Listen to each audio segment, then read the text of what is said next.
Jezreel, donde Dios siembra. Nuestro propósito es compartir las herramientas de la palabra de Dios para formar líderes que impacten positivamente en el mundo, llevando transformación y restauración a quienes deciden poner su confianza en Cristo Jesús. Bienvenidos a la prédica de hoy. Bueno, buenas tardes a todos y a todas. Qué alegría es encontrarnos con los que no nos hemos visto, porque con los otros desde las 9 de la mañana estamos aquí todos en conjunto viendo. Las otras, claro que sí, gracias. Estamos en nuestro congreso de mujeres Nuevos Comienzos, así que qué bonito es estar aquí. Ahora vamos a empezar con nuestro tiempo de reunión. Yo le invito a que ustedes desde ya y acompañándonos con todo el tema de la alabanza, disponga su corazón y su mente en este momento para seguir disfrutando de la presencia del Señor. Qué bonito es haber apartado este tiempo para gozarnos delante del Señor, para disfrutar de su presencia, para poder conocerle más en intimidad, para podernos proyectar en su nombre, para podernos también, en medio de su palabra y de sus desafíos, en lo que Él desea para cada uno de nosotros. Yo le invito a que usted en este momento bendiga a las mujeres que están en esta iglesia, a las mujeres que han tomado la decisión de venir a este congreso. Dele las gracias a Dios por estas mujeres valientes que han decidido asumir el desafío. Te alabamos, te bendecimos, Señor. Gracias. Bendecimos a estas mujeres esforzadas, sabias, entendidas. Estas mujeres, Señor, que tú has traído a este lugar para hablarles a su corazón y a su mente, para mostrarles lo que tú deseas de ellas. Gracias, Señor. Y gracias también por aquellos, Señor, que venimos a esta reunión general también a conocerte. Gracias porque por medio de tu palabra, Señor, podremos nosotros acercarnos a ti, Señor, y encontrar todo aquello que tú deseas para cada uno de nosotros. Estoy seguro, Señor, que a través de tu palabra tú vas a desafiarnos, tú vas a confrontarnos, tú vas a levantarnos, tú vas a animarnos, tú vas a exhortarnos a que seamos cada día más como tu Hijo. Bendecimos tu palabra es la verdad, Señor, y en ella descansamos siempre y confiamos siempre. Gracias porque esta es el manual de vida que tenemos para poder encaminar nuestros pasos. Ahora yo le invito a que se ponga de pie, que tome esa actitud de alabanza, de adoración. Yo sé que hemos pasado todo un día interesante, pero en este tiempo final de nuestra reunión general, dispongámonos a seguir.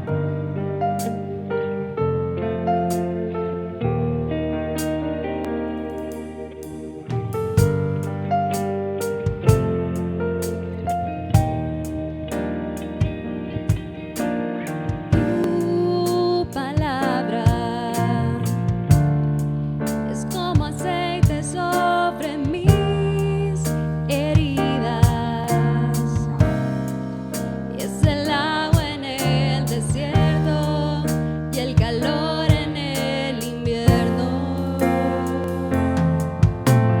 Tu palabra es la voz que me habla en la mañana.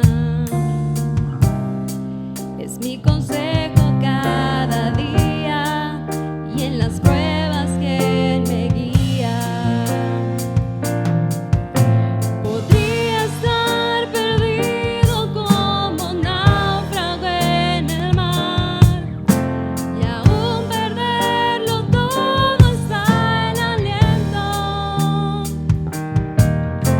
Podría estar hambriento como un niño sin hogar, pero yo sé que tu palabra siempre a mí me sostendrá. En nuestro maná, nuestra agua, nuestra fuente, es aquello que nos sacia, nos levanta, que en momentos de angustia nos fortalece. Tu palabra, Señor. Tu palabra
Así es, Señor. Tu palabra, tu palabra. Palabra, Señor. El salmista decía: en mi corazón he guardado tus dichos para no pecar contra ti. Pero también dice que en la palabra del Señor están escritas todas aquellas cosas que el Señor sabía de mí y que sabía que yo necesitaba. Pero la palabra de Dios también nos cuenta el poderío, la soberanía, la fuerza de ese Dios en el que nosotros hemos decidido creer. Por eso desconfiar de su palabra es desconfiar de Dios mismo. Y nosotros, Señor, no somos de aquellos que desconfían de ti, sino que por el contrario, como iglesia, como congregación, todos nosotros unidos somos de aquellos que confiamos en ti, que descansamos en ti, que reposamos en ti, que encontramos alivio en ti. Porque tú eres todo lo que nosotros no podemos ser, y eso es ser todopoderoso, Señor. Por eso tú también planteas en tu palabra que nos preguntemos: ¿qué Dios es como tú? Si solo tú puedes hacer grandes cosas, solo tú puedes hacer poderosas cosas. Así que alabemos el nombre del Señor, iglesia, porque Él es un Dios poderoso.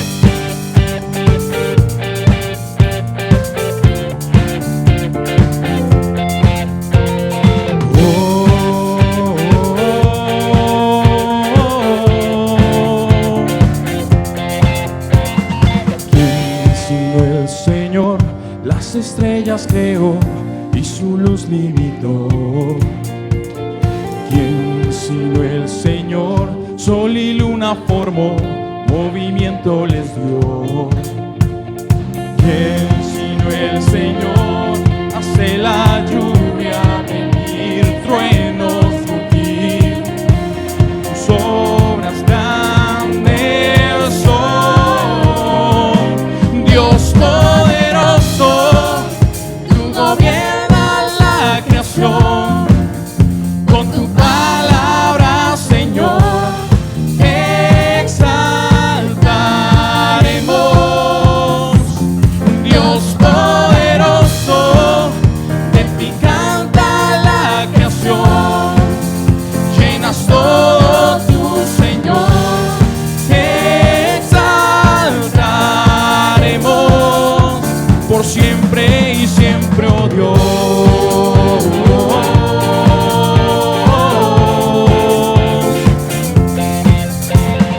¿Quién sino el Señor ha soñado en el plan para al hombre salvar?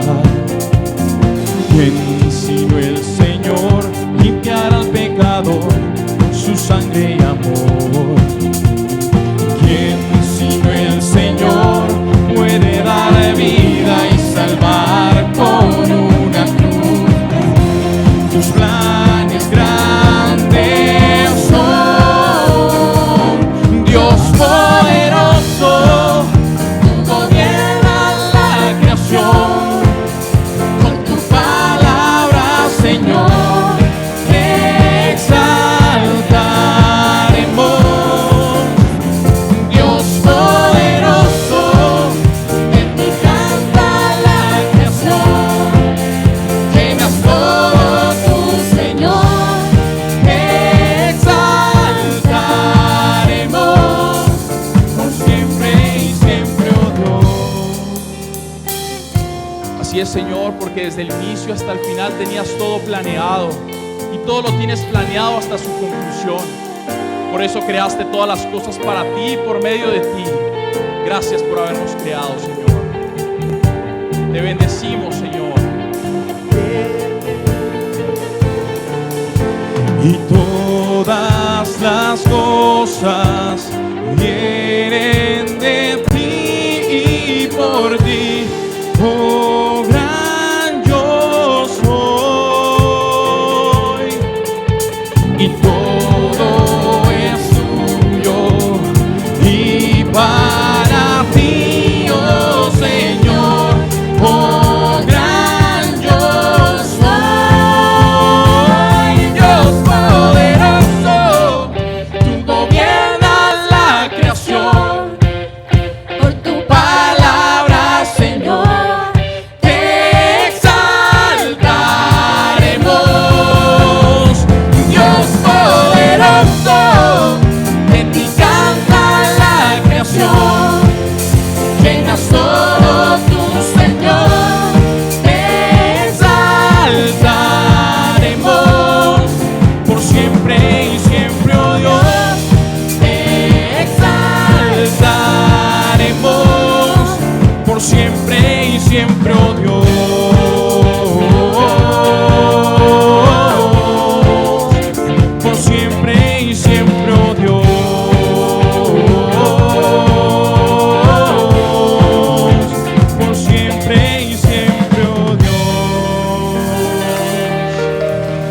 Así es, Señor, siempre, siempre te exaltaremos.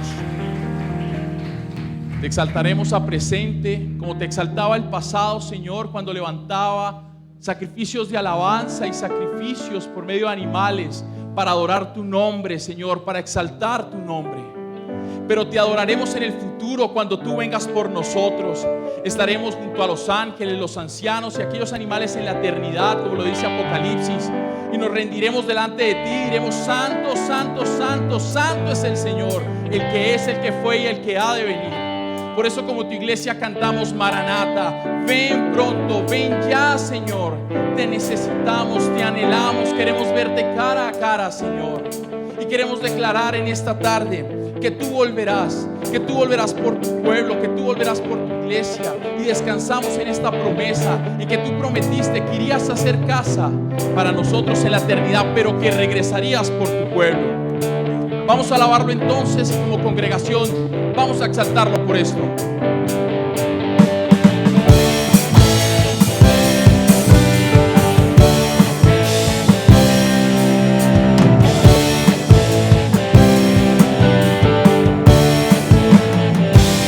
Como el relámpago que sale del oriente y va al occidente, así será cuando vuelva el Señor.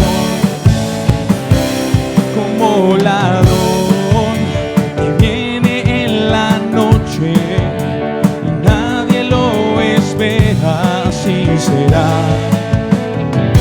cuando vuelva Jesús. Y Él volverá y a su gloria me transformará, regresará y en una nube me arrebatará con poder y gran gloria. Cristo Jesús volverá.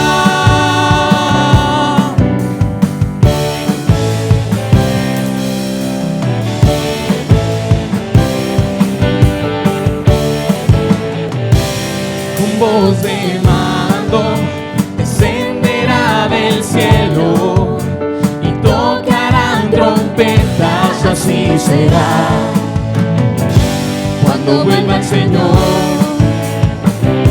Él llamará a los que han dormido y a los que hemos creído, así será cuando vuelva Jesús. Y Él volverá y a su gloria me transformará, regresará y en una nube me arrebatará con poder y gran gloria. Cristo Jesús volverá. Así es, Señor, mientras que vuelves, velaremos, estaremos pendientes de tu regreso, Señor, y estaremos orando también para ello. Vela de orar, el tiempo se acerca ya. Purifícate en Él, conságrate a Él, que tu Señor volverá. Y Él volverá y a su gloria me transformará, regresará y en una nube me arrebatará. Y Él volverá y a su gloria me transformará, regresará y en una nube me arrebatará con poder y gran gloria. Cristo Jesús volverá.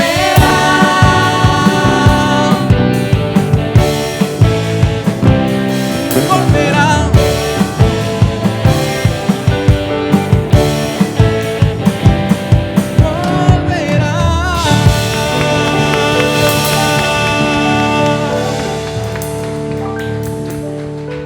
Así es, Señor, tú volverás, tú regresarás.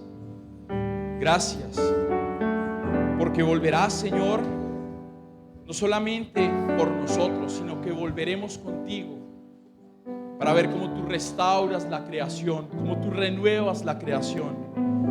Creación que necesita todo el tiempo de ti. Yo le invito a que usted en este momento entre en un momento de intimidad, de adoración con su Señor, con ese Dios que conoce toda la creación, que sostiene el universo en sus manos, con el Espíritu de Dios que sustenta toda la creación, con el Hijo de Dios que fue aquel que se entregó por usted, por amor a usted. Pero también en ese sentir, no solamente general de Dios, sino en un momento íntimo, ese Dios que le conoce, que le puso nombre, que dijo: mío eres tú, por ti entregaré naciones. Por eso no tengas miedo al fuego, al agua, no tengas miedo a nada, pues yo te sostengo con la diestra de mi justicia, daré naciones por ti, dice el Señor. Qué mejor promesa que esa, qué mejor descanso que ese. Ayúdanos, Señor, a comprender esta verdad, a descansar en esa verdad, Señor. Ayúdanos a vivir dentro de esa verdad, Señor, para poderte glorificar, Señor. ¿Y quién ha medido en su mano los mares? ¿Quién ha podido formar las estrellas? ¿Quién ha logrado crear de la nada lo que existe y aún con su mano lo sostiene y con su inmensa gracia no lo deja caer? Y tú, quien da forma a los montes, que guías al viento, iluminas al hombre y su pensamiento, renuevas tus planes y tus secretos, transformas la oscuridad con tu luz. Eres tú, Dios eterno, el que es y siempre serás. Eres tú, Dios eterno, el que fue y siempre serás.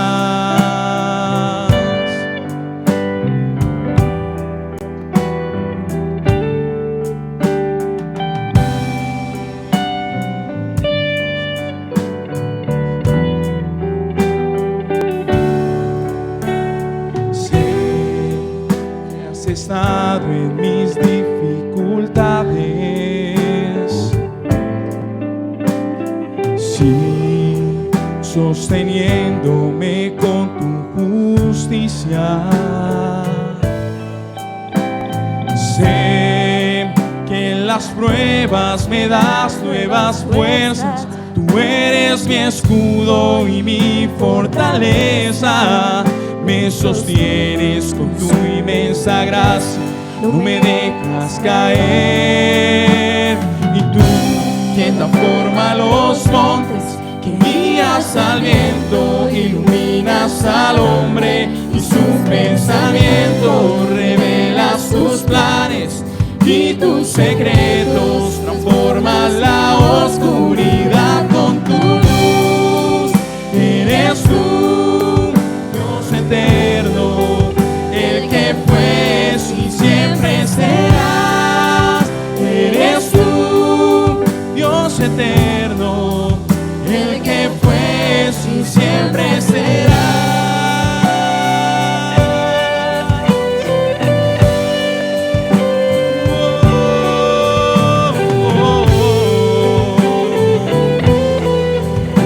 Sí, es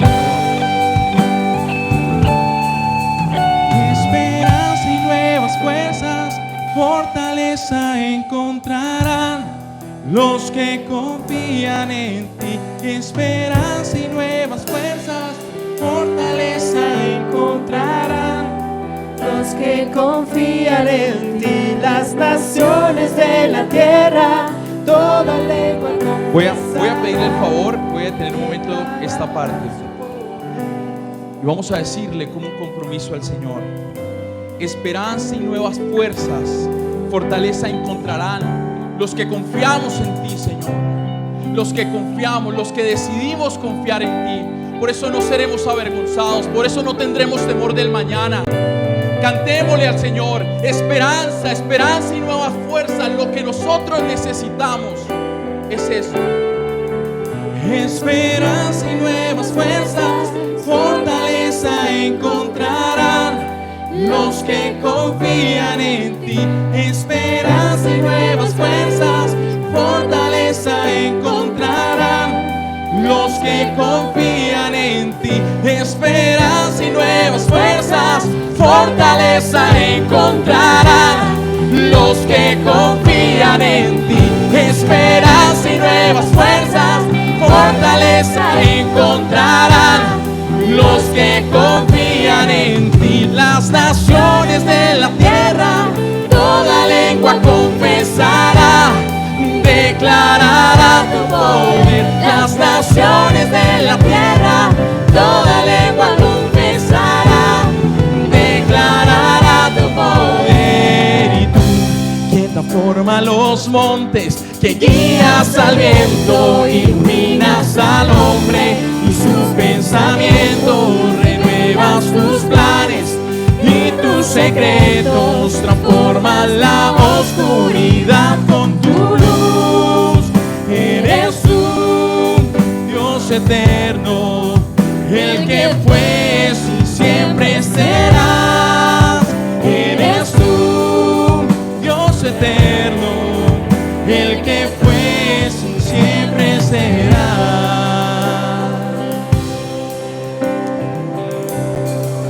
Así es, Señor, en ti confiamos, el que es, fue y siempre ha sido el alfa y el omega, el principio y el fin. Así que yo te invito en esta tarde, me estás oyendo, si tú no le has entregado tu corazón al Señor, yo te invito a que en este momento tú le digas: yo quiero tener esperanza y fortaleza en ti.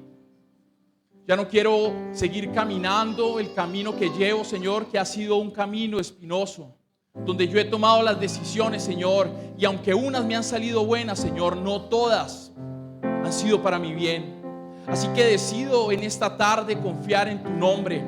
Todos me han hablado de ti, pero yo en esta tarde he decidido confiar en Cristo, aquel que murió y resucitó por mí, aquel en el cual yo puedo descansar en esperanza y que es mi refugio y mi amparo. Porque necesito, Señor, de aquí en adelante levantarme con poder y autoridad, no con la autoridad y el poder propio mío, sino con el tuyo, Señor. Así que permíteme ver cómo tú actúas en mi vida, cómo puedo yo, Señor, estar contigo en ella. Aunque un ejército acampe contra mí, no temeré. Aunque haya guerra hoy alrededor de mí, en ti confiaré. No temeré a 10,000 gentes que hagan sitio contra mí. Tú eres mi Dios, mi fortaleza, mi salvación está en ti. Porque tú eres mi escudo, tú mi fortaleza, tú eres mi gloria, el que levanta mi cabeza. Y aunque afligido esté, tú pensarás en mí, no temeré. Y aunque mi corazón estremecido esté, yo en ti confiaré. No temeré a ningún hombre que se junte contra mí. Tú eres mi Dios, mi fortaleza, mi salvación está en ti. Porque tú eres mi escudo, tú mi fortaleza, tú eres mi gloria, el que levanta mi cabeza. Porque tú eres mi escudo, tú mi fortaleza, tú eres mi gloria, el que levanta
levántate y sálvame. Levántate y sálvame.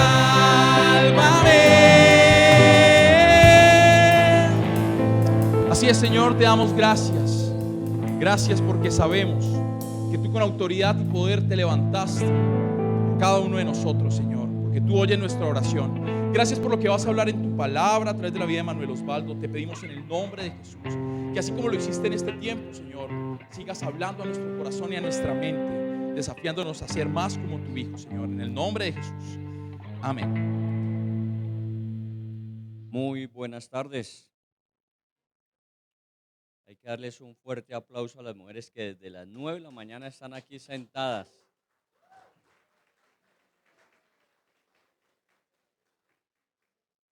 Ya casi que les dejo la llave porque mañana tienen que estar otras a las 9, entonces las dejamos de una vez instaladas. ¿Cómo han estado? Muy bien, me alegra mucho. Pues ha sido un esfuerzo muy grande, ¿no? Un esfuerzo de tener presencialidad, tener virtualidad, y como ustedes han podido apreciar, las que han estado presentes, son diferentes ciudades, son diferentes lugares, casas, lugares contratados, sedes. Han sido muchos los espacios que se han utilizado para precisamente tener este primer congreso que es regional y nacional. Toda la nación está haciendo el congreso en esta misma fecha, pero nosotros a nivel de la región estamos realizando esta transmisión. Y bueno, hay que también darle un reconocimiento y un agradecimiento a Yacín, a Cahue, a María Claudia, a Sofía, que están haciendo un muy buen trabajo allá. Siempre están ellos detrás de cortinas, pero hacen un muy buen trabajo para que todo funcione. Bueno, Liliana y todas las mujeres sabias, y las que no lo son también, digo, que no son del movimiento de mujeres sabias. Las mujeres sabias y las de parejas y las de profesionales que han estado en toda la colaboración. No es un esfuerzo siempre, es un esfuerzo de todos para con todos. Por eso de pronto la ambientación de esta tarde no es la que tenemos durante el mes. Hemos venido hablando de la verdadera grandeza está en hacer grande a los demás. Pero este es el ejercicio práctico de lo que significa eso. Y es que todo ese esfuerzo en conjunto que todos y cada uno han hecho, todas estas mujeres han hecho, es lo que permite que otras personas puedan tener esa facilidad. Son cerca de 500 mujeres que están vinculadas dentro de todo este congreso presencial o virtualmente. Así que ese esfuerzo es recompensado grandemente por el resultado en esas vidas. Desde que una vida sea transformada, valió la pena el esfuerzo. Así que felicitaciones y bueno, se puso en práctica que el hacer grande a los demás, esa es la verdadera grandeza. Voy a invitarles a que vayamos al libro de Filemón, si ustedes tienen su Biblia allí o su dispositivo, para continuar en este tema.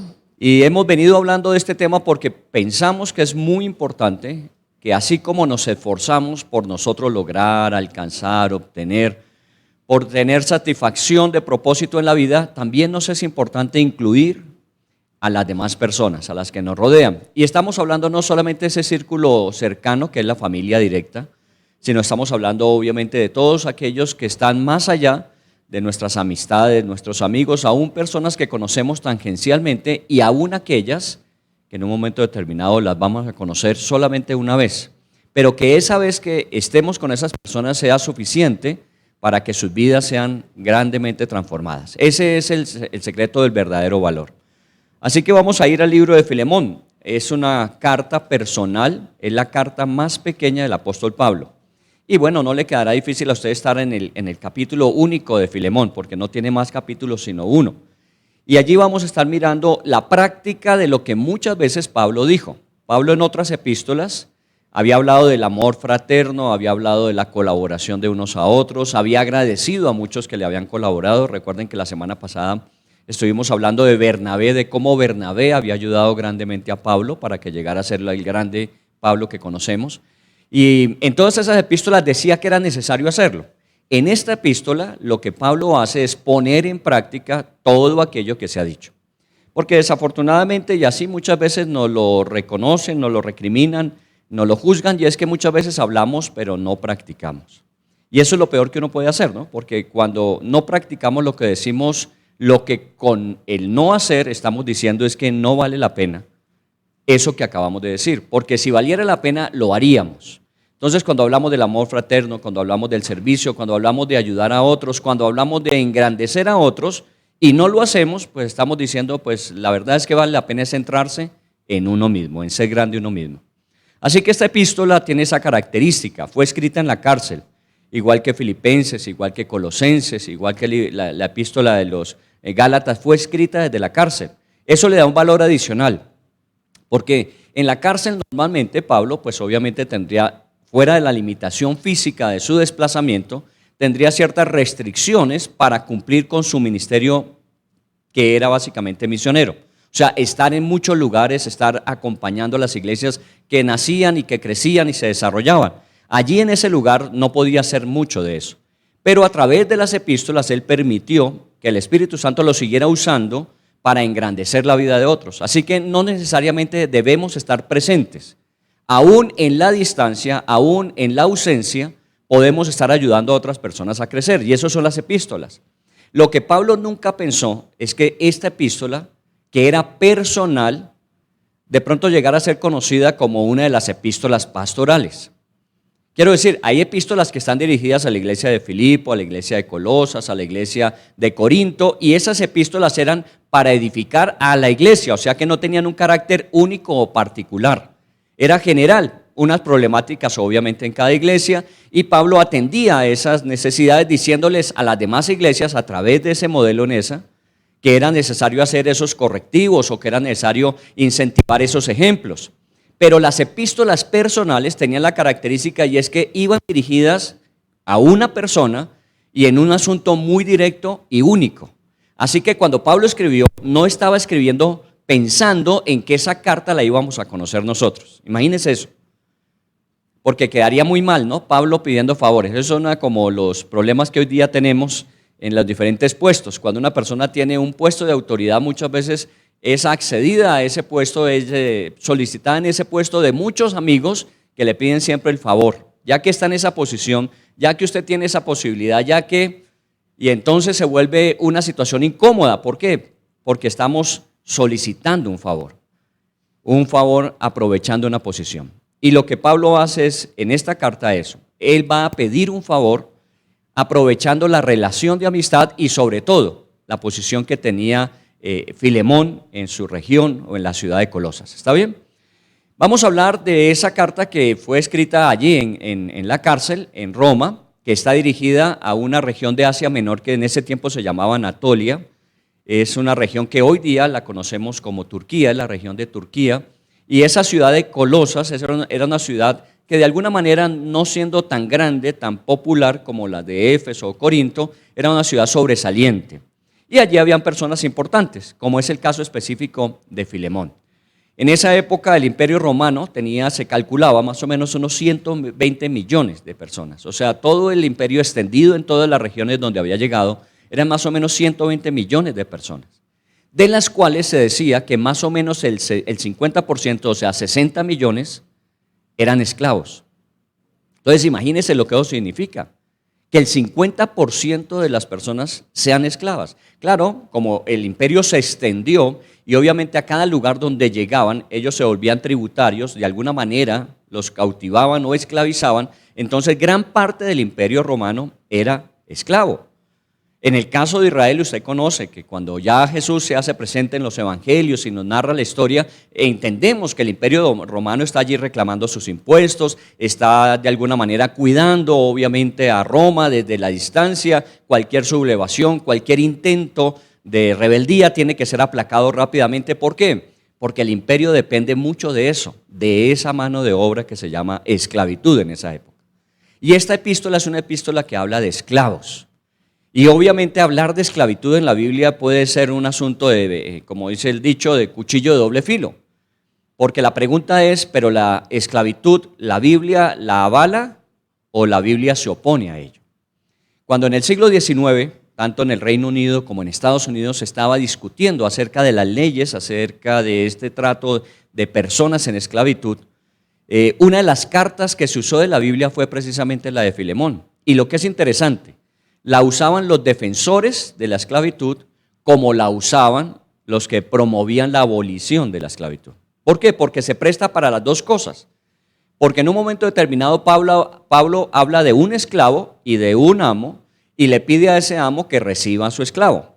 Lo que uno pensaría como cristiano es que Pablo debió ponerse del lado del esclavo para exigirle a ese amo que dejara en libertad a ese esclavo. ¿Por qué? Porque todo hombre nace libre y así debe vivir. Pero lo que Pablo hace es que ese hombre que tiene ese esclavo, que de alguna manera tuvo una dificultad con él, lo perdone y lo vuelva a recibir como esclavo. Entonces, por eso usaron la carta en pro de la esclavitud. Pero también Pablo le dice a Filemón que cuando ya nos hacemos cristianos, para nosotros no existe ni el esclavo ni el libre. Y que de alguna forma todos los hombres debemos experimentar aquella libertad con que Dios nos creó y que en Cristo Jesús se afirmó a través de la cruz. Entonces, por eso fue argumento de parte y parte. Bueno, ustedes ya saben que con el tiempo finalmente, bueno, por lo menos por ley está declarada que no existe la esclavitud, por lo menos por ley. Se le cambió de pronto el sistema, se cambió, como siempre hemos dicho, de pronto la forma, pero muchas veces las personas todavía siguen como esclavos, trabajando como esclavos. Pero bueno, ese no es el tema, solamente estoy ambientando lo que vamos a desarrollar a través de la epístola. Como estamos hablando de que el verdadero valor, la verdadera grandeza está en que otros adquieran valor o lleguen a ser grandes, vamos a tomar esta carta como el modelo en la práctica. Porque es bueno decirlo, porque es bueno declararlo, pero mejor y más difícil aún es hacerlo. Entonces, ¿cómo en un momento determinado este amo tiene que a ese esclavo que tenía llevarlo a esa posición de grandeza? Y de lo que vamos a hablar es de una cadena de favores. Ustedes saben que en la Biblia se habla mucho de esto, de que lo que nosotros aprendemos lo enseñamos a otros que sean fieles y idóneos para transmitir a otros. Según de Timoteo 2:2 dice eso. Que de alguna forma lo que nosotros establecemos es una cadena permanente en la comunicación de esas verdades que nos han beneficiado y que van a beneficiar a otros. Entonces tiene que ser transmitida de generación en generación. En esta carta vamos a ver más o menos el ejercicio en la práctica de cómo cuando nosotros ayudamos a otros a ser grandes, esos que llegan a ser grandes por la ayuda recibida se convierten en personas que ayudan a otros a ser grandes. En nuestra sociedad actual, con la problemática que vivimos de la violencia intrafamiliar, normalmente se declara que una persona que ha sido maltratada se vuelve un maltratador. Y la verdad es que de lo que vemos y lo que recibimos, así mismo transmitimos. Tal como somos, nos reproducimos. Por eso la importancia de la aplicación para que eso se vuelva repetitivo en la práctica, no en la comunicación del principio. Vayamos al capítulo entonces único de esta epístola de Pablo a Filemón. Dice en el versículo 1, Pablo, prisionero de Jesucristo, y el hermano Timoteo. Así comienza esta carta. Si ustedes la comparan con Filemón, con Tesalonicenses, con Colosenses, con Efesios, Pablo siempre comienza sus cartas haciendo uso de la autoridad que ha sido en él colocada por parte de Jesús. Recuerden que cuando Jesús le llamó a él, le llamó para que fuese a predicar a las naciones. Entonces habla de apóstol. Siempre las cartas las comienza diciendo Pablo, apóstol de Jesucristo. Pero como esta es una epístola personal, Pablo no apela a la autoridad como apóstol, sino apela a la relación de amigo que existe.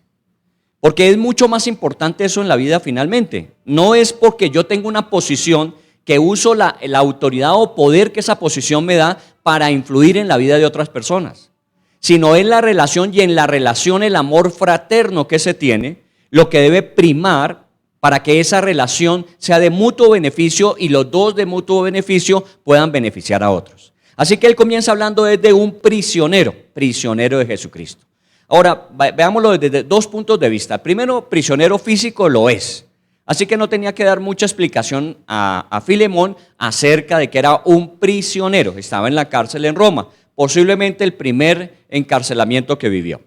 Ahora, veamos la segunda parte, porque él dice prisionero de Jesucristo. En algunas versiones, en algunas aplicaciones o interpretaciones de este pasaje se habla de que por haber predicado de Jesucristo terminó en la cárcel. Y la verdad es que sí o no. Él efectivamente predicaba de Cristo y esto en las ciudades a donde él llegaba siempre generaba un revuelto. La gente empezaba a convertirse a esa nueva verdad y de alguna manera abandonaban las antiguas costumbres. Ustedes lo pueden leer en todas las epístolas y aún en el libro de los Hechos. y eso de alguna forma complicaba lo que era la convivencia cultural tradicional en esas ciudades. Por ejemplo, en Éfeso la gente se apartaba de la cultura idolátrica que ellos vivían, y entonces eso no les beneficiaba ni comercial ni religiosamente, y comenzaba la persecución. Así que por predicar de Cristo Jesús, obviamente Pablo tuvo problemas. Entre esos problemas, que lo mandaran a la cárcel, y como era romano también de ciudadanía, apeló a César y por eso terminó en la cárcel de Roma. Entonces podemos hablar de que sí, era prisionero de Jesucristo, pero también podemos decir que era prisionero por Jesucristo. Porque de alguna forma también nosotros debemos entender que en la vida de uno no hay nada que sea casual. No hay nada que sea circunstancial. Aún las cosas difíciles y dolorosas, como en este caso es la cárcel, también de alguna forma Dios las usa para nuestras vidas o las vidas de otras personas. Entonces podemos decir que parte del propósito de Dios para Pablo era que estuviese precisamente en la cárcel para poderle hablar a un grupo de personas que de otra manera seguramente no hubiesen conocido del Señor. Así que también era prisionero por Jesucristo. Él se sentía que Jesús era el que encaminaba sus pasos. Ya lo hemos leído también. Cuando Pablo pensaba ir hacia Asia, el Espíritu Santo le impidió para que se dirigiera más hacia Macedonia. Y de alguna forma él era prisionero por Jesucristo, así que obedecía al Espíritu Santo y se iba a Macedonia, y allí hubo un gran avivamiento, el primero de la parte sur de Europa, y comienza también la extensión hacia ese sector nuevo geográfico. Así que este prisionero es muy importante considerarlo desde el punto de vista no solamente de lo físico, que es la realidad de Pablo, sino desde el punto de vista de llamado. Él es un prisionero de Jesucristo. Jesucristo puede hacer con él lo que él quiera. Pero miren el contexto en que lo dice: a un hombre que tiene siervos y que puede hacer de sus siervos lo que él quiera. Es exactamente la misma posición. Este Filemón podía hacer con sus siervos lo que él quisiera, podía mandarlos, enviarlos, o podía hasta matarlos si determinaba así, porque tenía plena potestad sobre sus siervos. Cuando Pablo apela a este Filemón diciéndole que él está en la misma posición con respecto a Cristo, de alguna manera empieza a encadenar que estas realidades físicas, materiales, relacionales o culturales también nos pueden servir para entender muchas cosas espirituales. Por eso la Biblia es tan importante, porque no solamente nos habla de los asuntos espirituales, sino cómo ellos pueden influir y transformar las regiones y las culturas. Porque esa enseñanza espiritual tiene una intervención en las acciones culturales. Y aquí lo que Pablo está tratando de hacer, al menos con Filemón, es que aunque tiene siervos, aunque él es amo de ellos, puede entender desde un nuevo punto de vista, desde una manera diferente de ver las cosas, cómo relacionarse con ellos. Ahora, ¿qué tanto efecto tuvo? Seguramente en Filemón tuvo un gran efecto. Al final Pablo habla de que Filemón hacía siempre más de lo que le pedían hacer. Filemón era un hombre que no se quedaba solamente cumpliendo con lo básico, con lo limitado, sino que Filemón era un hombre que siempre iba más allá de lo que se le pedía. Así que seguramente si lo hizo Filemón con Onésimo, que así se llama el esclavo, Filemón influyó, porque era una persona prominente en la ciudad de Colosas, influyó seguramente en otros que igualmente tenían siervos a su servicio. Pero bueno, entonces Pablo, siervo de Jesucristo, y luego menciona a Timoteo. ¿Y cómo lo menciona a Timoteo? Como su hermano. Y el hermano Timoteo, pues usted sabe que Pablo y Timoteo no eran hermanos. Pablo le había compartido de Jesús a Timoteo, así que en otras epístolas Pablo llama a Timoteo es hijo. Pero en esta epístola de alguna manera Pablo llama a Timoteo su hermano. Porque como estamos hablando de la práctica de los principios y en particular del amor y el relacionamiento para ayudar a otros a ser grandes, tenemos que entender que esto se trata de una fraternidad, no de una línea de autoridad donde se demanda o se obliga a que se hagan las cosas. Porque finalmente uno en la vida tiene que hacer lo que uno decide hacer y no por aquello que por obligación estoy llamado a hacer. Es porque quiero hacerlo, no porque debo hacerlo. Y la vida cristiana se trata de eso, por lo menos que la dinámica final de la vida cristiana es que yo soy cristiano porque quiero serlo. no porque estoy obligado a hacerlo. Me comporto como cristiano porque quiero comportarme como cristiano y no porque debo hacerlo para darle gusto a las personas que están a mi alrededor. Y por eso llama a Timoteo su hermano, una relación fraternal. Obviamente también Filemón sería hermano. Porque si Timoteo, por haber recibido a Cristo, se convierte en hermano de Pablo, que también había recibido a Cristo, Filemón, por haber recibido a Cristo, es hermano, y así podemos mencionar a más. Miren en el versículo 23 y 24, que no solamente es Pablo y Timoteo, ni Filemón, dice Epafras, está Marcos, está Aristarco, está Demas, está Lucas. Ahí menciona más personas, porque no se trata simplemente de relaciones puntuales, o relaciones de alguna manera que tienen una necesidad de efectuarse, de realizarse esas relaciones. En el caso de Pablo, hablar con Filemón e interceder por Onésimo. Sino que es que estas relaciones van creciendo y nosotros, de alguna manera, por lo menos usemos la ilustración del día de hoy, 500 mujeres en diferentes lugares. De alguna manera esas 500 mujeres son ¿qué? Son hermanas en Cristo. Y esas 500 mujeres que muchas de ellas no conocemos y a lo mejor no conoceremos en esta vida, forman parte de esta nuestra fraternidad como hijos de Dios. Y estamos hablando de algo muy puntual, porque si nos extendemos hablamos de millones de personas.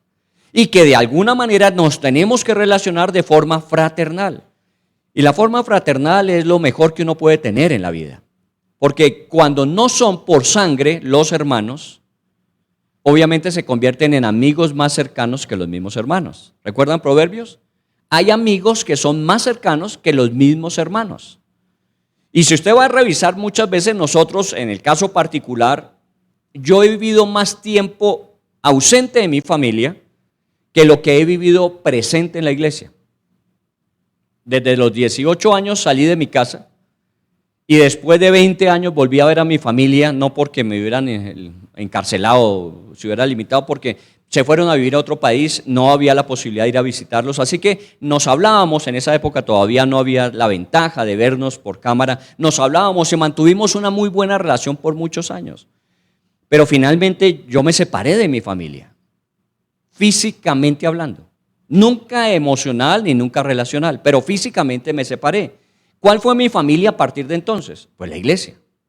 Y todas aquellas personas que conocimos en Riohacha, aquí hay algunas de ellas, luego en Barranquilla, luego en Villavicencio, luego en Cali y ahora en Bogotá. Esta es mi familia.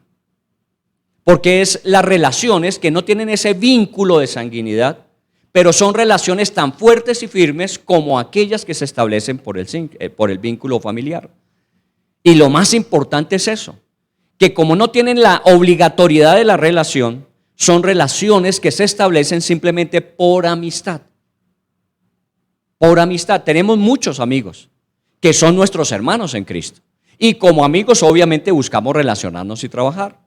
Por eso Pablo, hablándole a un amigo llamado Filemón, le hace mención de que él es otro amigo como lo es Timoteo, como lo es Demas, como lo es los demás que menciona al final de esta carta. Así que miren el contexto de esto, cuando hablamos de hacer grande a los demás, es cuando quitamos esos vínculos relacionales que están obligados a observarse. No es porque es mi jefe o porque es mi esposo o porque son mis hijos. Esos vínculos existen y son necesarios, pero esos no son los que necesariamente obligan a una relación donde buscamos de los demás que ellos lleguen a ser grandes, sino que es porque estamos unidos en una misma fe y tenemos un mismo Señor. Ahora veamos la parte segunda de ese versículo 1. Dice, el amado Filemón, colaborador nuestro. Al amado Filemón. Pablo amaba a Filemón, ¿sí? Pues lo expresa. Y no es una situación incómoda para Pablo decirle a otro hombre que le ama. En nuestros contextos hoy día, y yo créame que cada día me aterro más de la sociedad en la que estamos viviendo. Porque este contexto de ese amor fraterno donde yo puedo confesarle a un hombre cuánto lo quiero, sin ningún contexto adicional de un cambio de identidad sexual, sino simplemente porque hay un vínculo de afecto profundo en el corazón y poderle decir, eres muy amado para mí. Esto lleva a esa relación a unos niveles superiores, porque no estoy hablando de una persona de la que me beneficio simplemente. Es una persona que el amor cubre completamente sus faltas y el amor llena completamente sus necesidades o realidades. Y Pablo lo había hecho con Filemón en el pasado. No sabemos exactamente qué fue lo que pasó para que Pablo y Filemón se hubiesen conocido y Pablo llevase a Filemón a los pies de Cristo. Algunos dicen que de pronto por lo mismo que era un hombre pudiente, negociante, a lo mejor rico, comerciante, Filemón pudo haber estado por Éfeso y Pablo allí en Éfeso había establecido una escuela en la casa del famoso Tirano, ¿recuerdan ustedes? No Tirano porque fuera exigente, sino así se llamaba el dueño de la casa que le prestó a Pablo su lugar para que durante 2 años estuviese preparando discípulos en esa región. Algunos dicen que Filemón pudo haber sido parte de esos estudiantes de Pablo allí. Así que Pablo de alguna forma tenía una incidencia de dirección sobre Filemón porque él le había conducido a los pies de Cristo. Si usáramos la palabra que omitió para Timoteo, sería también Filemón es un hijo. Pero no quiso usar esa palabra hijo para no generar esa relación obligatoria, sino simplemente eres muy amado y colaborador. Y volvemos entonces al tema de hace 8 días. Decíamos, si Pablo llegó a ser grande fue porque hubo un hombre que mencionamos hace 8 días que ayudó a Pablo a llegar a ser grande, que era Bernabé. Pero si hoy hablamos del mismo Pablo y Pablo está haciendo un reconocimiento de Filemón, tenemos que decir que Bernabé no fue el único hombre o no fue la única persona que le ayudó a Pablo a ser grande, sino también podemos contar a Timoteo, contamos a todos los que están al final de la carta y podemos contar entre ellos a Filemón, que fue su colaborador. Y la palabra colaborador es una palabra compuesta que labora al lado de, colabora. Entonces seguramente en algún momento no solamente fue receptivo en lo que Pablo le comunicaba, sino también fue acompañante de Pablo para comunicar a otros, colaborador.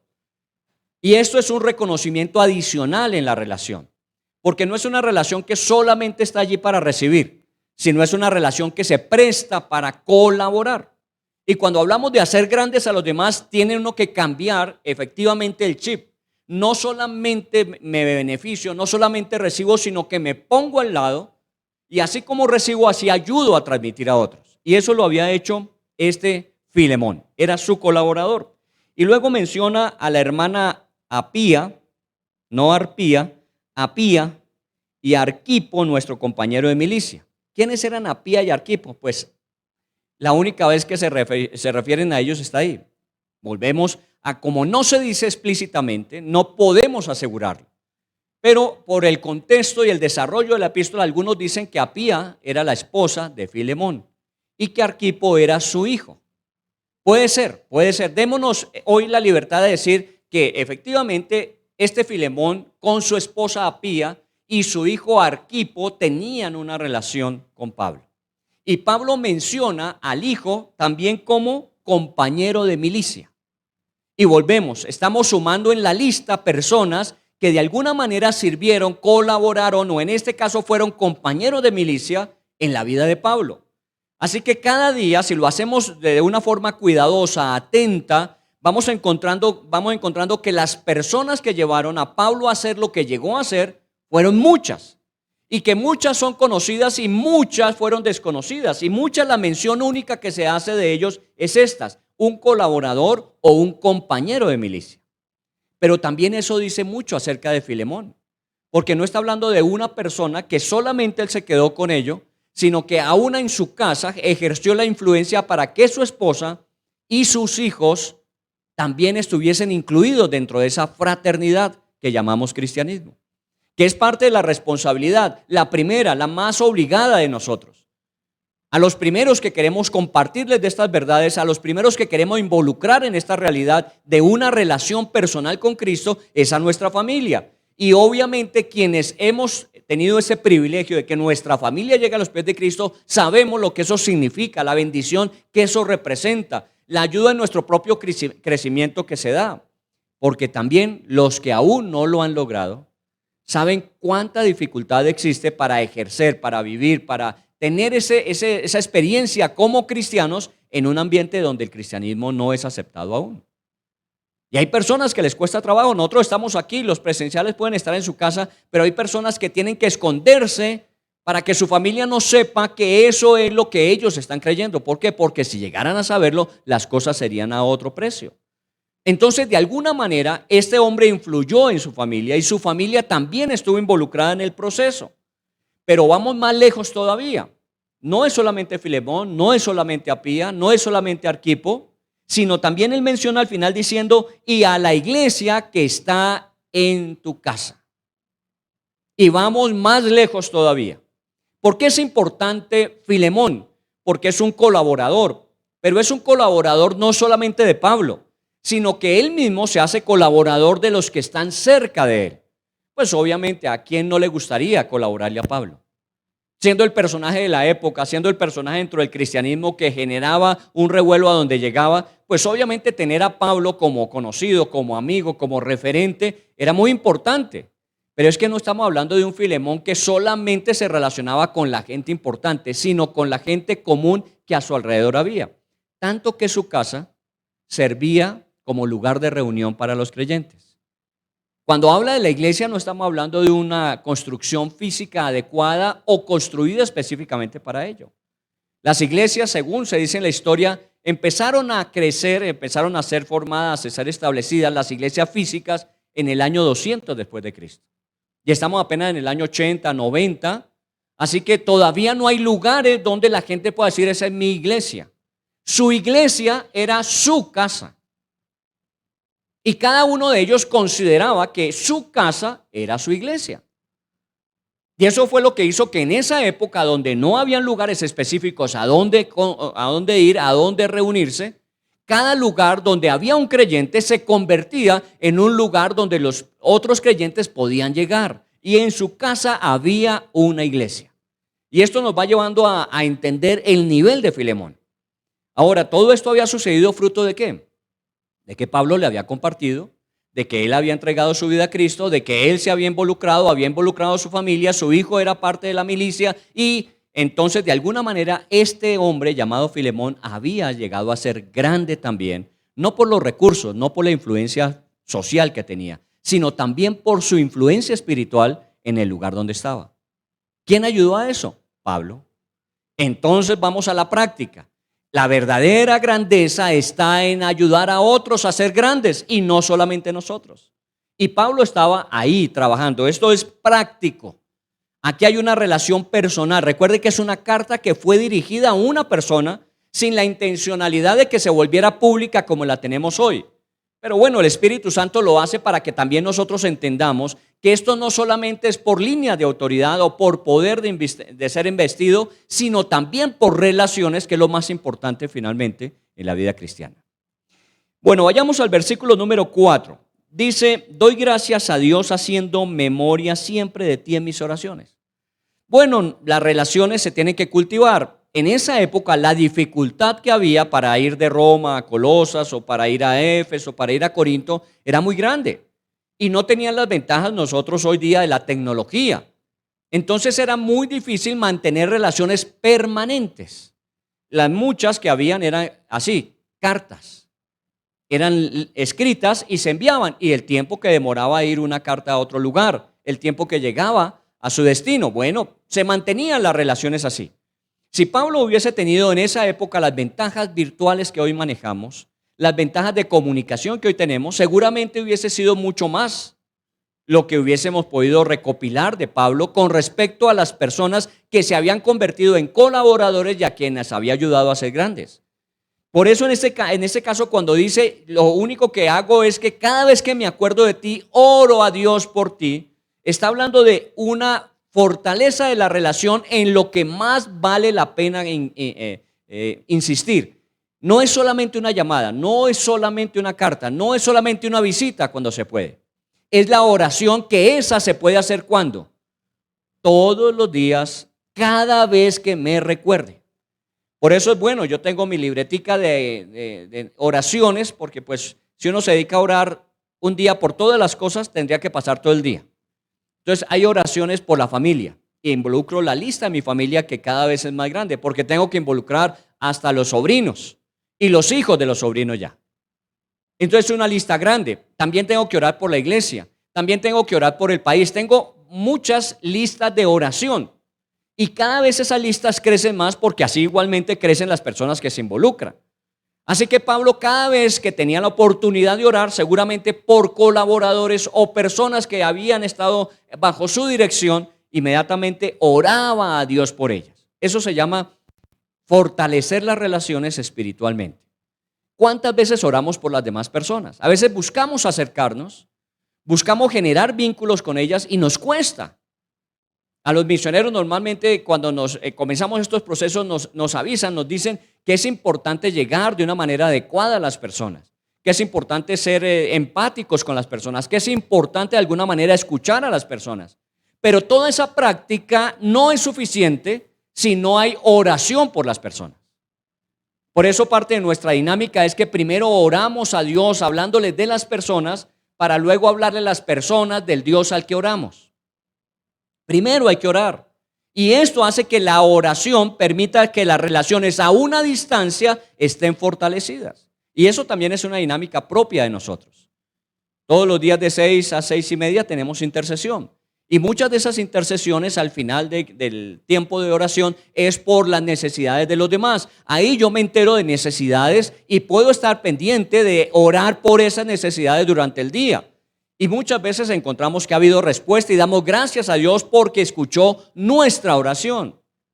Eso lo debería uno hacer no solamente por la iglesia, sino por su familia, por sus compañeros de trabajo, de estudio, fortalecerla a través de la oración. Pero aquí quiero mencionar algo que es importante cuando dice oro por ti, porque me eres muy amado, oro por ti todas las veces que me acuerdo. Y es la palabra apreciación, apreciar. La palabra apreciación es demasiado importante cuando queremos darle valor a otras personas. Porque efectivamente lo que me mueve a ayudar a otras personas a hacer más es que los aprecio.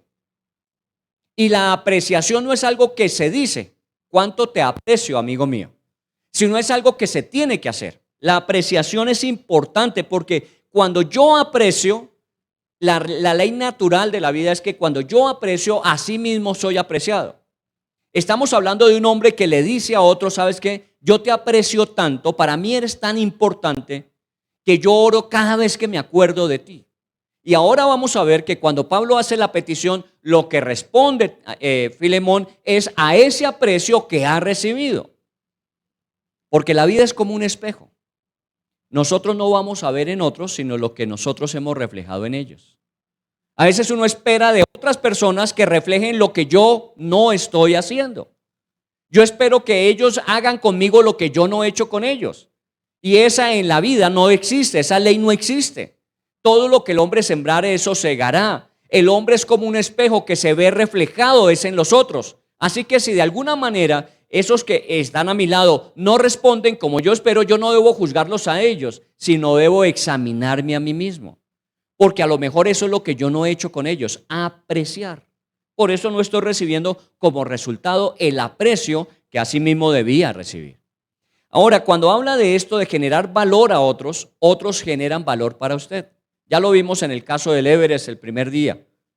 Cuando este hombre salvó a aquel que estaba a punto de morir, lo que hizo con esa acción fue salvar su propia vida sin darse cuenta. Cada vez que yo valoro a alguien, esa persona me ayuda a mí a nivelar más aún mi propio valor. Hoy que tanto hablamos de la falta de estima en las personas. Hoy que hablamos de la autoestima baja y que lleva a la depresión, a la angustia, a la aflicción, a la culpa, tantas cosas. ¿Sabe cómo se restaura esa estima? Cuando yo estimo a los demás. Ahora una persona me dirá, pero ¿cómo le va a pedir usted a una persona que ni siquiera se estima a sí misma que estime a los demás? Precisamente por eso es importante la relación con Dios. Porque Dios no espera que yo lo estime para estimarme a mí. Dios me estima de tal manera que empieza a llenar mi propio tanque para yo poder tener capacidad de estimar a otros. Y ahí empieza nuevamente esta capacidad de multiplicarse la estima. Aprecio a otros, otros me aprecian y juntos vamos creciendo. Pero ¿de dónde viene la base? ¿Dónde está el fundamento? ¿Dónde está la fuente de esto? Es en la relación personal con Dios. Cuando a mí me dicen de un cristiano que está deprimido, que está angustiado, que está afligido, pues lo entiendo. Ante las situaciones que vivimos es normal que vivamos esa experiencia puntualmente, pero no que nos tengamos que sumergir allí. ¿Por qué? Porque es que nosotros tenemos una fuente que nos saca del lodo cenagoso de la desesperación, que nos lleva de los lugares de desierto a los lugares de abundancia, que nos saca de las situaciones de tristeza al gozo y la alegría. Tenemos de cabecera a quien mejor trata esos problemas que emocionalmente llegan a nuestras vidas como consecuencia de experiencias que estamos atravesando. Por eso cuando un cristiano me dice, no, es que yo estoy deprimido, primero que todo, pues oro por ti para que salgas de esa depresión y te voy a ayudar, pero tienes que de alguna manera revisar tu relación personal con Dios. No estoy hablando de las veces que vayas a la iglesia, no estoy hablando de las veces que cantas alabanza, no estoy hablando de las veces que haces lectura de la Biblia, sino de tu relación personal con Dios. Porque cuando empiezas a ver a Dios como Dios te ve a ti, inmediatamente esa angustia, aflicción, depresión, tristeza empieza a cambiar por aceptación, gozo, paz, seguridad del futuro. Eso es lo que la vida cristiana trae como consecuencia. Y eso es lo que Él está planteándole. Yo oro por ti, le doy gracias a Dios porque te aprecio, y en ese aprecio que hemos mutuamente tenido, hemos salido adelante. Y efectivamente, como decíamos, Él busca no solamente palabras de afirmación o apreciación, sino hechos que lo demuestren. No es solamente, como le decimos a veces a los hijos, puedes confiar en mí para cualquier cosa. Nunca te calles nada conmigo. Y cuando el hijo le sale a uno con una perla de esas que uno no quiere oír, ¿qué hace inmediatamente? Una vaciada, un regaño, y entonces le cerramos las puertas de lo que le habíamos dicho. ¿Por qué? Porque no respondimos igual. Yo siempre me recordaré una película que vi hace muchos años, todavía en blanco y negro seguramente, y esa película decía de un hombre médico que tenía tendencias homosexuales. Tendencias. De alguna manera, a más que estaba casado, le atraían los hombres. Pero nunca había tenido una experiencia homosexual. Era casado, tenía 2 hijos. Y entró en una situación conflictiva porque ya en su lugar de trabajo empezó a tener una cercanía con una persona del mismo sexo muy difícil, muy complicada en ese ambiente de relacionamiento. Y entonces su vida se vio afectada y él empezó a cambiar su comportamiento. Y su esposa lo notó. Y entonces, como cualquier esposa haría, cada vez que él llegaba a la casa con preocupación, con ensimismado, distraído, entonces ella se acercaba y le decía, ¿qué te pasó? ¿Qué sucedió? ¿Cómo está el trabajo? ¿Qué ha pasado en tu vida? Yo quiero que tú me cuentes, estoy para ayudarte, dime lo que haya pasado. Y él con obviamente mucho temor y vergüenza no lo hacía, hasta que un día ya se saturó y ante la propuesta de su esposa de ayudarle, de querer acompañarle, de hacer lo que fuera necesario para ayudarle, él termina confesándole, diciéndole, mira, nunca he tenido una relación homosexual, pero me siento atraído por los hombres. Inmediatamente la esposa le dijo, ¿sabes que mi tía viene a comer el próximo domingo y tenemos que pensar? Le cambió absolutamente el tema. Nunca le volvió a hablar del tema. Y a raíz de eso, obviamente la distancia cada día fue más grande y finalmente este hombre, sin esa ayuda que hubiese podido ser vital en ese momento, terminó relacionándose equivocadamente. ¿Por qué? Porque a veces decimos, dime lo que sea que yo me lo aguanto. Revisa si te lo vas a aguantar. Porque a veces no estamos tan preparados como decimos. No, es que yo amo a los demás, es que yo estoy para servirles. A ver, demuéstralo. Eso no se trata de hablarlo, eso se trata de manifestarlo. ¿Realmente estás interesado en hacer grandes a los demás? ¿Cuánto tiempo oras por ellos? Esa es una forma práctica que está diciendo Pablo. Yo cada vez que me acuerdo de ti, oro por ti. No tengo la oportunidad de estar a tu lado, no sé lo que te está pasando todo el tiempo, no sé lo que estás viviendo, pero yo oro para que cualquiera de esas cosas Dios las esté cubriendo en tu vida. Esa es mi intención. Por eso te aprecio tanto, amadísimo Filemón. Entonces, qué importante que la oración para nosotros sea ese punto de partida para lograr que en la oportunidad podamos dar valor y ayudar a crecer a otros. Muy bien, en el versículo 5 dice, porque oigo del amor y de la fe que tienes hacia el Señor Jesús y para con todos los santos, para que la participación de tu fe sea eficaz en el conocimiento de todo el bien que está en vosotros por Cristo Jesús. Pues tenemos gran gozo y consolación en tu amor, porque por ti, oh hermano, han sido confortados los corazones de los santos. Mire cómo comienza el 5. Porque oigo del amor y de la fe que tienes hacia el Señor y para con todos los santos. Mire que esto no es una experiencia solamente en relación con Dios. La gente dice, no, es que yo tengo una buena relación con Dios, pero pésima relación con las personas. No es consecuente. Si tienes una buena relación con Dios, lo normal es que esa buena relación empiece a afectar positivamente tus relaciones. Puede que estemos viviendo, hayamos vivido o tengamos que atravesar situaciones de relacionamiento complicado. Pero yo no puedo andar diciendo, a mí no me importa que la gente no me quiera o yo no querer a la gente. Mientras Dios me quiere, yo lo quiera a Él. ¿Cómo puedes decir que amas a Dios a quien no ves y a tu hermano que ves? Entonces ahí es donde de alguna manera este Filemón está haciendo el proceso de acción, no solamente para con Dios. Le dice, yo sé la fe que tienes en el Señor, pero también sé el amor que profesas por aquellos que están a tu lado. Y lo vuelve y lo repite en el versículo 7 al final, porque por ese amor tú tomaste la iniciativa de confortar los corazones de ellos. Y ahí vuelve a aparecer entonces que el verdadero valor está en hacer grandes ¿a quién? A los demás, porque esa palabra confortar es la misma palabra que se usa que hemos desde el primer día que estamos hablando de este tema, de animar, de impulsar, de proyectar hacia adelante a las personas. Confortar no es regañar, confortar no es exhibir, confortar no es juzgar, confortar es ayudar, soportar, levantar, animar, llevar hacia adelante a aquellos que están a mi lado. Y bueno, Filemón no tenía la necesidad. ¿Por qué? Porque era una persona que lo tenía todo acomodado, una buena familia, en su casa había una relación adecuada con sus vecinos. ¿Por qué me voy a poner en el afán, en la angustia, en la necesidad que no tengo de empezar a ayudar a otras personas? Pero muchos corazones fueron confortados. Eso implica que salió de su estadio. Y ya una persona me enseñó hace 3 o 4 semanas que no dijese más zona de confort. Porque es que las zonas de confort son agradables o no. Las zonas de confort es lo que uno busca. Las zonas de conformidad son las que uno tiene que cambiar. Donde yo me conformo, ya me conformo con hacer lo que estoy haciendo. Ya me conformo con haber ayudado como he ayudado. Ya me conformo con haber participado como participé. Me conformo, nunca se conforme. Salga de esa zona de conformarse, porque siempre hay la opción de algo adicional. En estos días le oí a un entrenador de un equipo de fútbol que decía, los exitosos son ambiciosos. Y yo decía, bueno, pues eso la Biblia lo condena. Y él me decía, no, son ambiciosos en el sentido de que quieren también a su equipo darle lo mejor de ellos. Son ambiciosos porque su equipo logre grandes resultados con su colaboración. Esos son los jugadores exitosos en la vida. Y usted lo sabe.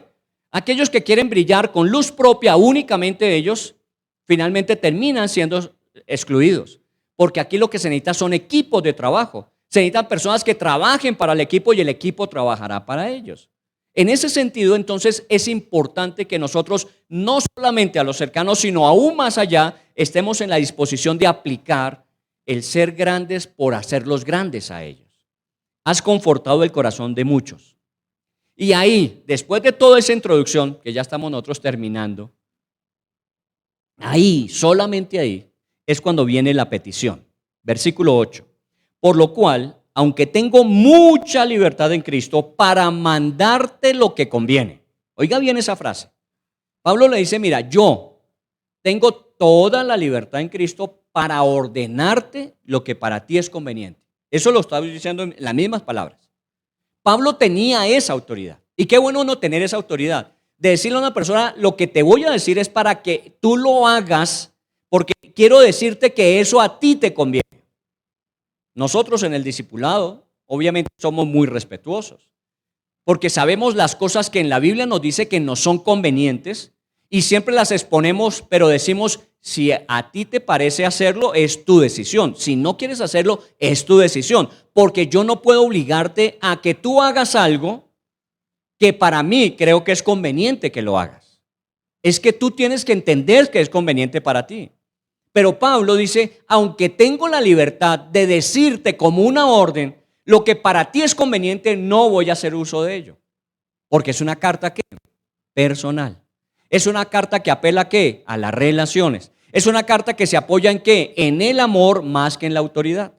Y entonces, ¿qué les dice? Más bien te ruego por amor, versículo 9, más bien te ruego por amor, siendo como soy, Pablo ya un anciano y ahora además prisionero, ¿cierto? Siendo yo ya un anciano y prisionero, lo que te pido, te ruego por amor. ¡Qué increíble! Rogándole a un hombre. ¿Por él? Porque a veces cuando uno dice el dicho, ¿no? Cuando uno no se arrodilla delante de Dios, tiene que arrodillarse delante de la gente. Uno tiene que suplicarle a la gente, uno tiene que decirle a la gente y rogarle a la gente, cuando muchas veces no nos hemos arrodillado ante quien tenemos que arrodillarnos.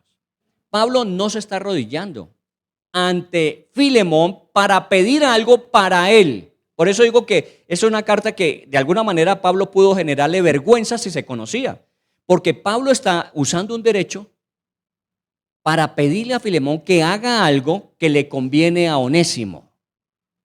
Pero le está pidiendo un favor apelando al derecho que tiene. Y Pablo aquí lo deja claro, le dice, mira, deja a un lado que yo tengo autoridad para decirte y obligarte a que cumpla lo que tienes que hacer, porque te es conveniente. Le dice, yo quiero dejarlo a un lado. Te ruego por amor.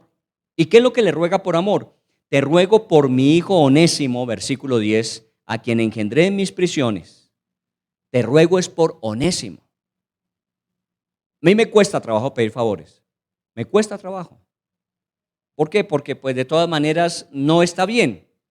Porque nunca el favor debe ser de alguna manera obligatorio para corresponder. Más bien, como dice la Biblia, no, haz lo que tienes que hacer sin que se sepa, de tal manera que nadie se vea obligado a retribuir el favor. Entonces, hágalos. Pedir favores es muy aburrido. Porque aún muchas veces teniendo la posibilidad de hacerlo, no quisiéramos abusar de esa relación que existe para beneficiarme de ella. Pero en este caso, el favor que te estoy pidiendo no es para mí, sino es porque quiero ayudar a hacer grande a alguien más. Te estoy pidiendo es por alguien más, por Onésimo, que es mi hijo engendrado en prisiones. Volvemos a las expresiones que Pablo apela. Este Onésimo pudo haber sido, no es claro exactamente qué pudo haber pasado, pero según las costumbres y cultura, Onésimo fue un siervo de Filemón y que en algún momento, cualquiera que hubiese sido por robo o porque se cansó o porque quiso ser libre, se fugó de la casa. Se fue, no tenía derecho a hacerlo, se fue. Y efectivamente, el lugar donde podía pasar más desapercibido era Roma, porque allí llegaba todo el mundo de todas partes. Así que un prófugo esclavo podía fácilmente, allí en la ciudad, en la gran ciudad de Roma, pasar desapercibido. Allí estuvo Onésimo, allá se fue. Lo triste de esta historia para Onésimo es que él, acabando de ser libre de su esclavitud, aparentemente, llegó a Roma y se encontró con un prisionero, con otro que estaba limitado, esclavo, Pablo. Y Pablo empieza a hablarle de Cristo. No sabemos cómo fue, si fue que fue a la cárcel o trabajaba allí, o en alguna de las salidas de Pablo a la ciudad con que le permitían, de pronto vigilado y todo lo demás. Pablo alguna vez predicó y allí estuvo ¿quién? Onésimo. Y Onésimo escuchó atentamente lo que Pablo decía y le impactó tanto que a lo mejor cuando la gente se fue, Onésimo se quedó con Pablo y le dijo, mira, yo quiero conocer de eso. Y seguramente le contó su historia. Porque cuando hay estas relaciones, alguien me lo recordó recientemente, cuando hay estas relaciones uno puede confesarse sus faltas sin temor. ¿No dice la Biblia, confesaos unos a otros vuestras ofensas? No estoy diciendo que tengamos el poder para nosotros decir, y yo te perdono. Lo que está diciendo es que yo puedo tener la libertad y confianza con una persona de decirle, mira, yo sabes que tengo problema en esto y en esto y en esto y en esto. Porque encuentro que esa persona, como su intención es ayudarme a ser grande, no me va a utilizar eso en mi contra, sino va a ayudarme para superar eso y que pueda ser más grande.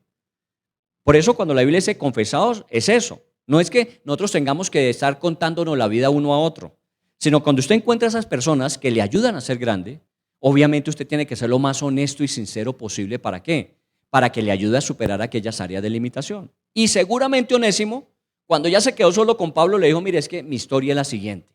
Yo vengo huyendo desde Colosas, porque soy un esclavo, pero me fugué. Soy un prófugo. Si la ley me consigue, nuevamente me echan a la cárcel o me devuelven a mi amo. Así que yo estoy aquí, pero ahora que tú me compartes esto, yo quiero cambiar mi vida. Y entonces Pablo dice, bueno, yo Colosas he pasado por ahí. Sí, sí, yo soy siervo de un señor de allá que se llama Filemón. Ah, un momentico, ¿Filemón, el que vive en la calle principal? Sí, yo soy esclavo de él. ¿Lo conoces? Claro. Filemón me es muy amado. Miren las casualidades de la vida. Las circunstancias de diosidencia. ¿Cómo fue a parar Onésimo, que había acabado de vivir de la casa de Filemón, a la cárcel en donde estaba Pablo y hablar con Pablo, que conoce a Filemón y que puede resolver su asunto? Eso no es casual. Y si vamos a la casualidad, se requiere millones de posibilidades para que suceda. Así que sucedió, ¿sabe por qué? Porque Dios encamina los pasos. Porque Dios orienta cada acción. Nosotros no vivimos un mundo circunstancial. Y cuando nosotros entendemos eso, de alguna manera vivimos más tranquilos, porque no son las circunstancias las que nos determinan, sino que Dios determina a través de nosotros en medio de las circunstancias. Y se encuentra y le cuenta la historia, y Pablo dice: ¿sabes qué? Yo conozco a Filemón. Y ¿sabes qué? Voy a interceder por ti ante Filemón, porque por Filemón he intercedido delante de ¿quién? De Dios. Mire la cadena. Entonces voy a interceder por ti delante de Dios por él. Voy a interceder delante de ti por Filemón, porque yo por él he intercedido delante de Dios. Y manda la carta. Esta es la carta. ¿Y qué le dice a Filemón para ir cerrando ya, para no chismosear más la carta? Versículo 15. Cuando ya habla de la situación que se presentó, dice: porque quizás para esto se apartó de ti por algún tiempo. El cual, dice el versículo 11, ya se había apartado por algún tiempo. Dice en el versículo 11, devuélvase un poquito, déjeme manejar la epístola. El cual en otro tiempo te fue inútil. ¿Sabe qué traduce el nombre Onésimo? Útil. Qué interesante, el nombre Onésimo traduce útil. Y bueno, como siervo pudo haber sido útil, pero ya ahora para Filemón ese Onésimo en fuga es un inútil. Pero sigue siendo ¿qué? Onésimo. Miren, Pablo juega con las palabras, pues tenía esa habilidad de poner las cosas de tal manera que uno dice: un momentico, esto se relaciona con, y me imagino cuando le dijo: es que él te es inútil, pero recuerda que es Onésimo, que es útil. Y ahora le dice: ¿para qué es útil? Dice: pero ahora a ti y a mí nos es útil. Vuelve a mencionar a Onésimo como el hombre útil, aunque haya tenido acciones que lo convirtieron en un inútil. Mire la posibilidad de tomar a una persona y rescatarla de una condición caída, a colocarla en una posición donde estaba y de ventaja. Porque le vuelve a decir: a lo mejor te puede volver a ser útil, porque tú lo consideras inútil. Te puede volver a servir. A mí me ha sido útil. Mire cómo lo dice: yo quisiera retenerle, estoy en el 13, yo quisiera retenerle conmigo para que en lugar tuyo me sirviese en mis prisiones por el evangelio. Pero nada quise hacer sin tu consentimiento, para que tu favor no fuese de necesidad, sino de voluntario. Miren lo que hay detrás de toda esa epístola. Pablo dice: si este hombre, que en un momento determinado falló, se convirtió en un inútil, ahora rescatado por Cristo puede volver a su posición de ser útil, yo te pido que primero seas tú el que tenga la opción. ¿Por qué? Porque tú eres el amo y tengo que por ley regresártelo. Y eso está haciendo Pablo, cumpliendo lo que la ley dice. Si es un siervo o un esclavo sorprendido después de que ha huido, tiene que regresarse a su amo. Lo está regresando. Pablo le está diciendo a Onésimo que tiene que volver a donde Filemón, porque esa es la ley que debe cumplirse.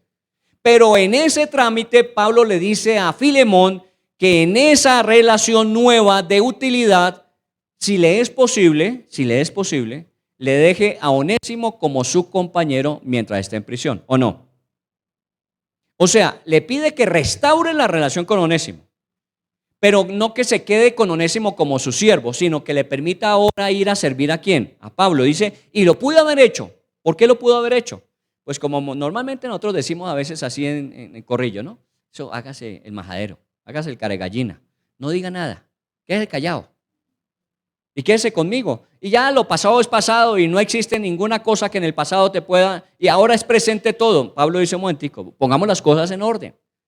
Tú tienes que regresar. Lo que yo voy a decirle a él es que restaure la relación contigo y que si es posible te permita regresar. ¿regresó Onésimo a Pablo? No lo sabemos.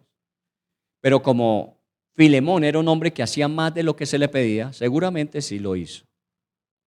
Y así no solamente restauró la relación de este siervo con su amo, sino de este hombre con su hermano en Cristo. Y luego se convirtió en otro que vino a colaborar para que Pablo llegara a ser grande. Mire que Pablo, viejo ya, dice, yo soy viejo y estoy en la cárcel y yo necesito ayuda. Y Onésimo me sería muy útil en este tiempo. Pablo sigue reconociendo que él solo no podría hacerlo. Pero haciendo grandes a otros, podemos ser más grandes nosotros. Porque cambia la situación de Onésimo, pero a Onésimo, cambiándole su situación, le beneficia para estar con Pablo y ayudarlo en su tiempo final de vida. Así que mire toda esta carta. Toda esta carta es un ejercicio práctico. Ahora, parece ser, no nos dice, no concluye, porque pues es la misiva que fue, no conocemos la respuesta. A lo mejor restauró la relación, hizo una carta similar y se la envió a Pablo, pero esa no la conocemos. Pero esta que conocemos, lo que nos dice es que Pablo, aún en sus últimos momentos, en sus últimos años, en sus últimos espacios, siempre estuvo buscando engrandecer a alguien más. Y con eso siempre él fue más grande. Téngalo en cuenta, para que nosotros hagamos el correcto ejercicio de esto. Porque a veces decimos, no, es que es una vida sacrificial, aparentemente, que se debe hacer con amor desinteresado obligatoriamente. Pero nunca nada de lo que usted haga en esta vida se quedará sin la recompensa de parte de Dios. Dios siempre va a recompensar. Por eso, cuando nos dedicamos solamente a nosotros, lo que usted puede hacer. Cuando le servimos a Dios, sirviendo a otros, la recompensa viene ¿de quién? De Dios, porque ni un vaso con agua que haya sido dado quedará sin recompensa, porque así hace Dios. Entonces, hagamos una cadena de favor. Hagamos una cadena como la que Pablo hizo. Pablo con Filemón, Pablo con Timoteo, Pablo con cada uno de sus colaboradores. Cada uno de ellos se volvió un multiplicador de cadena de esto y cada uno de ellos en un momento determinado fue beneficiado también por esa misma cadena. Si esto lo hiciéramos más seguido, seguramente no tendríamos tantos problemas. No digo que no habrían problemas, sino que no tendríamos tantos problemas como a veces tenemos. Procuremos, como dice la Biblia, cambiar el visor. No nos centremos tanto en nosotros mismos, sino pensemos también en los demás. Y cuando cambiamos el visor, inmediatamente nuestra propia realidad empieza a ser transformada. Cuando nos quedamos viéndonos a nosotros o cuando las parejas se quedan viendo solamente a ellos dos, empiezan las dificultades y los conflictos. Miremos hacia la dirección de Dios y de otros y seguramente nuestra vida va a ser renovada y transformada. Procure nunca quedarse sin estar haciendo algo por alguien más para que llegue a ser grande. Procúrelo cada semana, póngase como tarea, si es necesario, como tarea, hasta que se vuelva un hábito en su vida el agregar valor a los demás. Vamos a orar, vamos a darle gracias a Dios y a ustedes, mujeres, gracias por aguantar tanto. Dios las bendiga, yo sé que Dios está haciendo cosas grandes. Por lo que oí, Dios está tocando mucho la vida de cada una de ustedes. Así que sigamos mañana a las 9 de la mañana con ustedes, mujeres.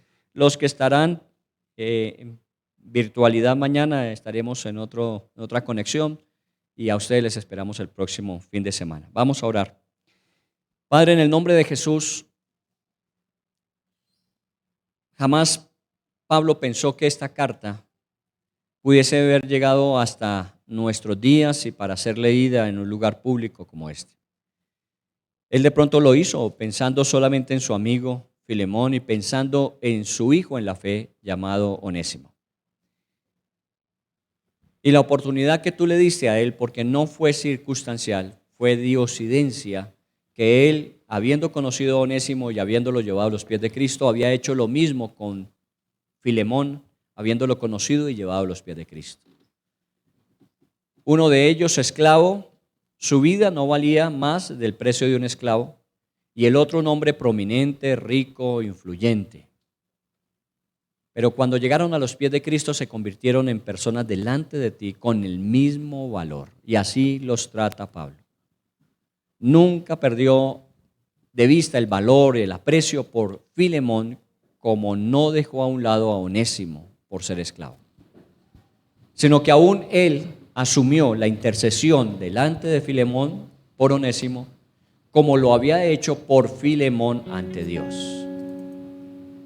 Y esto se vuelve una cadena repetitiva y cada vez que lo hacemos va dando oportunidad para que podamos levantar a otras personas.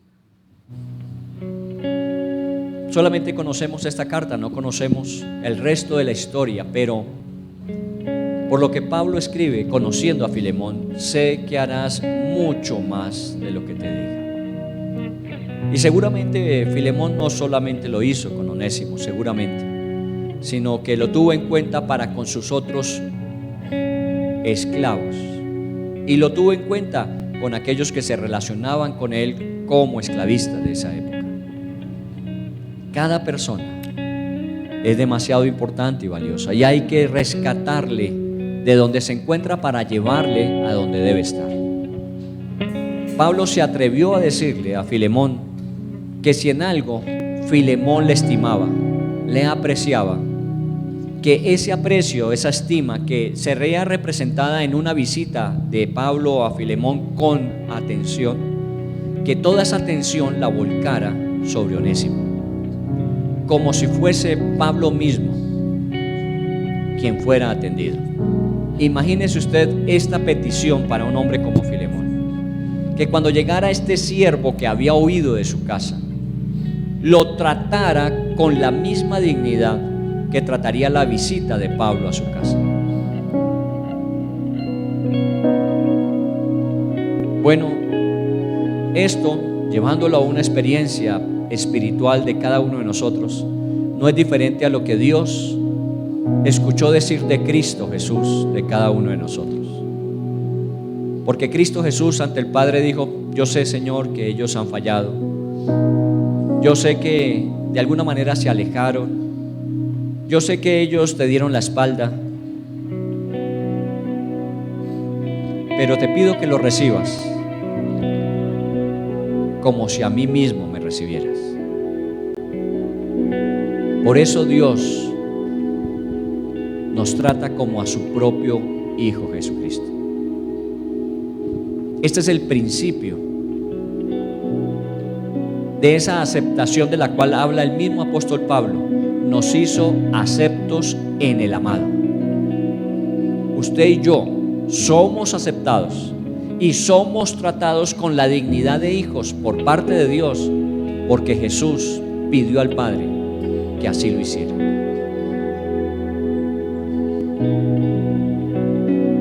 Por eso, este no es un ejercicio que debamos hacer que nazca de nuestras emociones, de nuestros buenos intereses.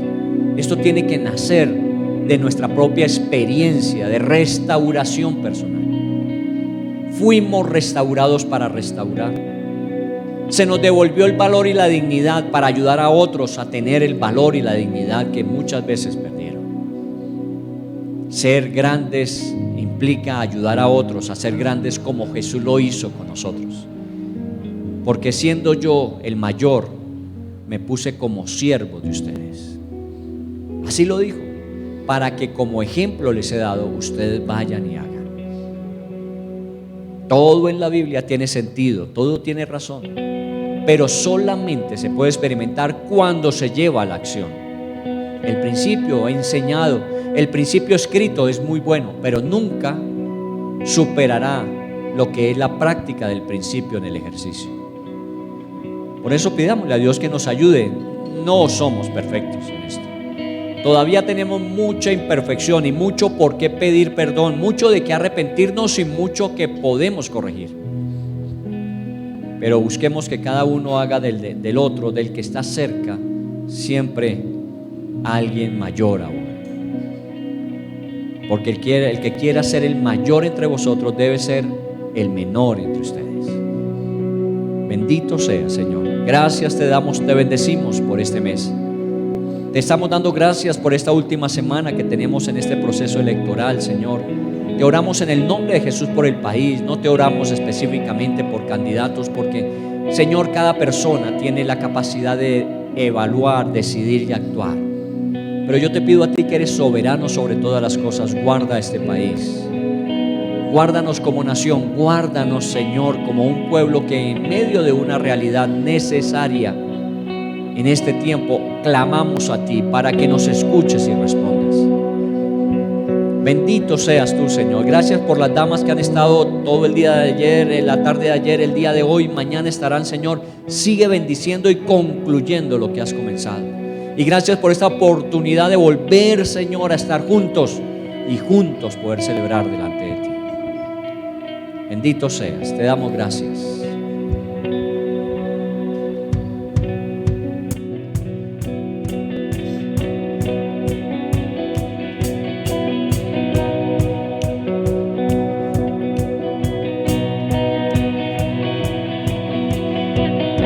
Siendo en forma de Dios, Rey de toda la creación, de siervo se vistió, hasta lo sumo se humilló, sufrió la muerte en sumisión. Horrenda muerte en una cruz, inmenso amor le hizo descender a servir al pecador. Gracia sin igual, Cristo demostró, dio su vida en mi favor y pone en mí la misma mente que hubo en Cristo. Hazme un siervo para tu gloria y tomaré mi cruz, te seguiré. Jesús, hazme un siervo para tu gloria.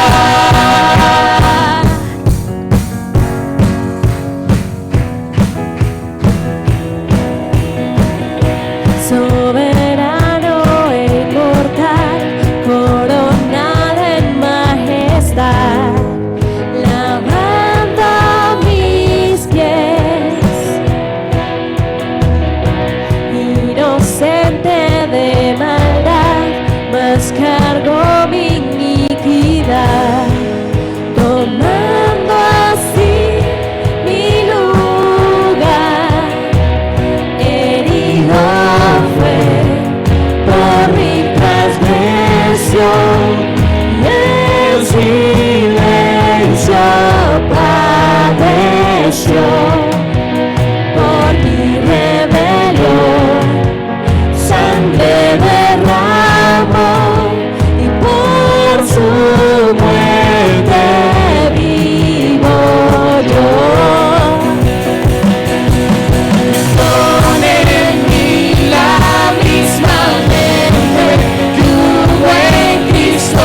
Hazme un siervo para tu gloria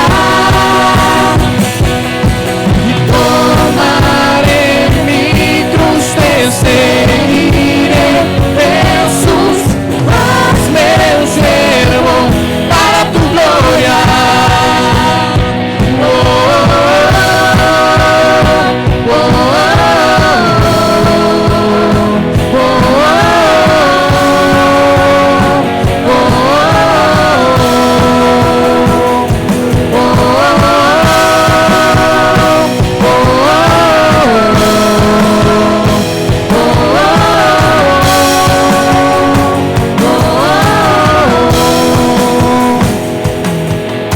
Y pone en mí la misma mente que hubo en Cristo. Hazme un siervo para tu gloria y tomaré mi cruz, te seguiré. Jesús, hazme un siervo para tu gloria y pone en mí la misma mente que hubo en Cristo. Hazme un siervo para tu gloria.